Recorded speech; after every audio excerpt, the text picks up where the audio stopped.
Hello people, so this time's question for beating odds with ordinary is that how smoking and alcohol can worsen your back pain. कहने का मतलब कैसे cigarette पीने से या फिर अल्कोहल कंजम्पशन करने से आपके बॉडी में बैक पेन अराइज हो सकता है या फिर अगर पहले से है तो और ज्यादा वर्स्ट हो सकता है, दैट इज कमर का दर्द। ठीक है, तो सबसे पहला पॉइंट है हमारा that is it damages arteries. जब भी आप स्मोकिंग या अल्कोहल लेते हो तो आपके जो आर्टरीज है या फिर जो खून की नली है हमारे पूरे बॉडी में वो डैमेज होती है और उसकी वजह से ब्लड फ्लो जो है वो ढंग से होता नहीं स्पाइन में, which can lead to back pain, और if you have back pain और ज्यादा बढ़ा देगा।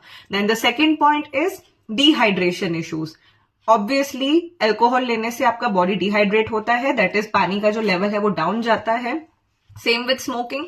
And if you are doing this तो हमारे बॉडी में जस्ट रिमेंबर जो कि हमारा इंटरवर्टिब्रल डिस्क है, डिस्क में बहुत ज्यादा कंटेंट रहता है वाटर का, जिसकी वजह से आपका स्पाइन फ्लेक्सिबल है, राइट। और अगर आप उसी वाटर के लेवल को डाउन कर रहे हो बाय टेकिंग दीज थिंग्स तो नो डाउट हमारे दोनों बोन्स के बीच में एक फ्रिक्शन बनेगा, जिसकी वजह से जो स्पाइन आपका फ्लेक्सिबल रहना चाहिए वो और ज्यादा स्टिफ लगेगा और आपको ये सारी प्रॉब्लम अराइज होंगी। Then your third point is it reduces healing. अगर आपको किसी भी टाइप का अदर प्रॉब्लम भी है ना, या फिर अगर आपको बैक पेन है, कभी किसी एक्सीडेंटल केस में ही अगर आपको इस टाइप का इश्यू आ गया आपके बैक में, या फिर किसी भी वजह से हो सकता है स्मोकिंग अल्कोहल की वजह से ना भी हुआ हो बैक पेन, तो भी if you are consuming these things like alcohol and smoke, ये आपके हीलिंग के प्रोसेस को और ज्यादा डाउन कर देता है।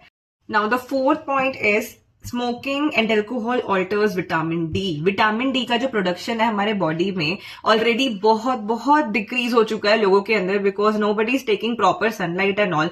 अब ऑलरेडी जो चीज कम है आपके बॉडी में, आप ये चीजें ले रहे हो और उसका जो प्रोसेस है उसको लो कर रहे हो विटामिन डी के प्रोडक्शन का अपनी बॉडी में, जिसकी वजह से क्या होगा कि आपके बॉडी का जो बोन डेंसिटी है ना, जो घनत्व है आपके जो हड्डियों की, वो कम हो जाएगी। फिर एक और चीज होती है दैट इज, अब ये जो कम हो गया इसकी वजह से क्या होगा, नो डाउट फ्रैक्चर के जो चांसेस है वो बढ़ेंगे, right. So if you want to protect yourself from all of these things, please try to avoid these things। और इतना भी मुश्किल नहीं है, being very honest, you just have to replace your things। जब आपका दिमाग इस तरफ डाइवर्ट हो, you just need to replace it। You can replace it from exercise, you can keep yourself so busy कि आपको इन चीजों के लिए टाइम ही ना मिले। And foremost thing is your mindset। जिस दिन आपने अपने दिमाग में बना लिया उसी दिन से गेम चेंज होता है।